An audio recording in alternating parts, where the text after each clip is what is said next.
If you're wondering what time the balls are coming to Athens, we now know CBS picking up this what will probably be a colossal matchup between Tennessee and Georgia.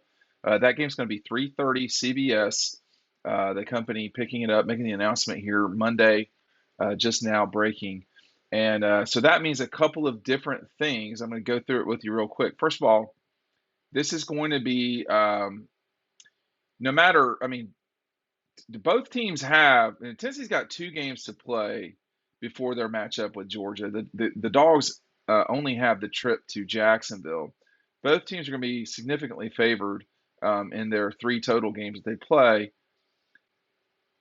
You know, Tennessee does have to deal with Kentucky, who will probably still be ranked at that point. But, and even if they are, I mean, Tennessee should win that game. Now, with that said, if things hold up the way they are, and I don't need the chirping in the comments section. Just for the record, I know they have to do these things, but I mean, what do you want me to do? So I'm paid to talk about what's coming. That's Kentucky's next game, so they're off this week. So Kentucky will be ranked when they go to Neyland. They can beat the Vols. I mean, I don't think they will, but they can beat the Vols. But let's just assume Kentucky loses to Tennessee. Let's assume that the Vols take care of Tennessee Martin and the Cats and the Dogs beat the Gators. That will be a either number 1 versus 3 matchup or possibly 2 versus 3. And that will be, those are not common on CBS. Even in SEC championship games, you do not see a lot of, top 3 matchups through the years. So this is a huge showcase game, not just for Tennessee and Georgia, but also for the conference as well as CBS. I'm going to do a video later this week because there's a lot of misunderstanding as it relates to television times. Why does this stuff happen? You know, but with a 3:30 game, you get a lot of the downtown folks, the folks with shops downtown, they will tell you the ideal time for a game is 3:30. For those of us in the media, and we only get so much say, although the the media gets the 100% say in this case. Um, I like 3:30 games. I like noon games even better personally. Night games are really tough. For fans, I know night games are ideal in some cases, not in all cases, but I will make the case here for the 3:30. It is a perfect if you live in Atlanta, where the majority of fans who go to Sanford Stadium live. If you live in the Atlanta metropolitan area, a 3:30 game means you can leave your house at 9 or 10 in the morning and get to Athens with plenty of time to do whatever you want to do. It also means that you can get back home and you'll be able to catch the end of the primetime games. A 3:30 game, if you're in Athens, is even easier. So, but and I think too, if you're South Georgia or West Georgia, it gives you the capability to go and come back the same day. Everybody doesn't do that. But it, it is the ideal time. Georgia used to do 1 o'clock games consistently. That was the tradition. And obviously, over the last 30 years, television dictates so much of our life. I know this after games, we're exhausted. We're not interested in dealing with going out to eat or cooking. What we do, our friends from DoorDash, take advantage of this opportunity, y'all. This is a great deal.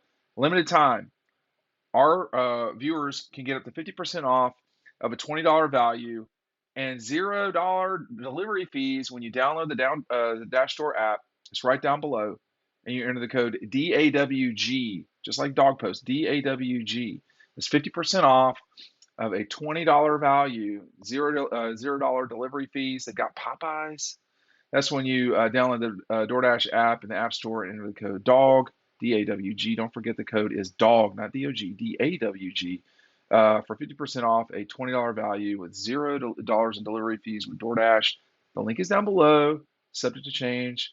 Terms apply. Again, food, snacks, Chipotle, Cheesecake Factory, whatever it is, and they'll get it to you. It will be quick, within the hour, is what I'm told, if not sooner. So you order it and you do your thing. It's a variety of food too. So that's the best part.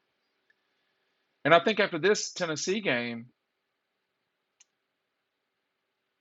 it's not a bad option, frankly, to just go home and have someone else handle stuff because that game is going to be total chaos.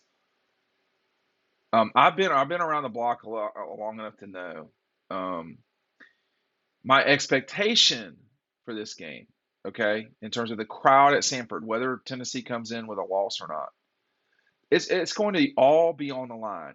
Okay, there's a lot of reasons why this game is wound up where it is. Okay, first of all, both teams are undefeated. All right, if Tennessee had a couple losses, like if they lost to Pitt or the Gators had come back on them, this would be probably a night game on ESPN. It might still be CBS. CBS has kicked Alabama LSU to the curb for this game, and they should.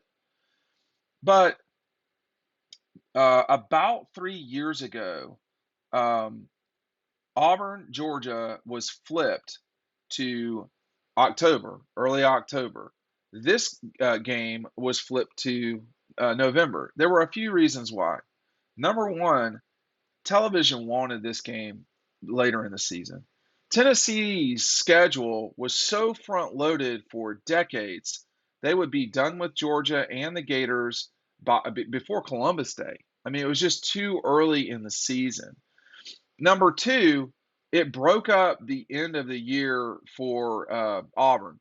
That was another part of this. Now, Auburn's got a lot of challenging games, but they have this back to back with Bama and Georgia, and through the years that was a home and away. Now it's a home or an away. So that's another thing that was going on. And I think finally, and this is really more for television than anything else, um,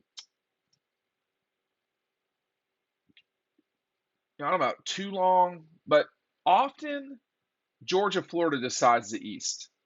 And you have the rest of the month where everybody kind of knows if the Gators are going or if Georgia's going.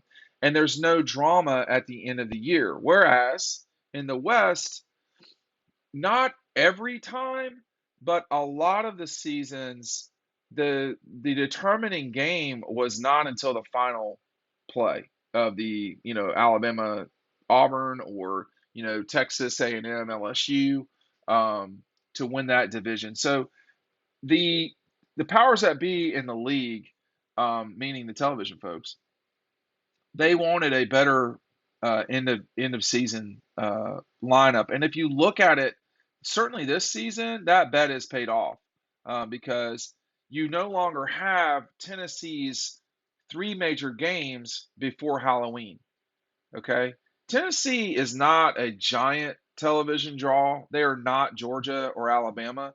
They are a little bit like Auburn in that they can side draft off of their big games or their rivalries. Tennessee's rivals are Bama and Florida, obviously Kentucky and Vanderbilt. Those last two are not huge games, so they side draft off their big games with Alabama and Florida. Georgia, I mean, but they are still a huge television, monster. Um, this is the second year in a row or the third. I'm trying to think the last time.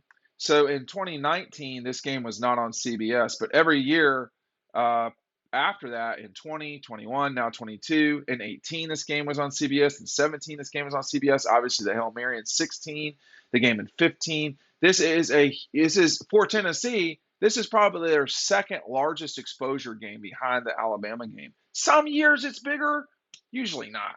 So when you think about Georgia Tennessee a season ago, that was the Vols. People could kind of tell they were starting to get good. Now Georgia won that game going away 41-17, but it was a pretty good game for CBS. About 4 to 5 million people. That's a lot. That's a big game. Our DAWGSTRUCTION is down below. If you order it today, you get a T-shirt, but you need to email me about the T-shirt from our friends at Red Zone. Okay, that's what they wanted later in the year because the Big Ten, when everybody's looking at things, the Big Ten schedule, when you think about Michigan, Ohio State, when you think about Penn State, Ohio State, when you think about Michigan, Penn State, those are their marquee games. And those are now all taking place from mid October afterward. a lot of the SEC, particularly with Tennessee, was front based. That's going to be gone from here on out. What the league wants is for every team to play a major game in a particular month.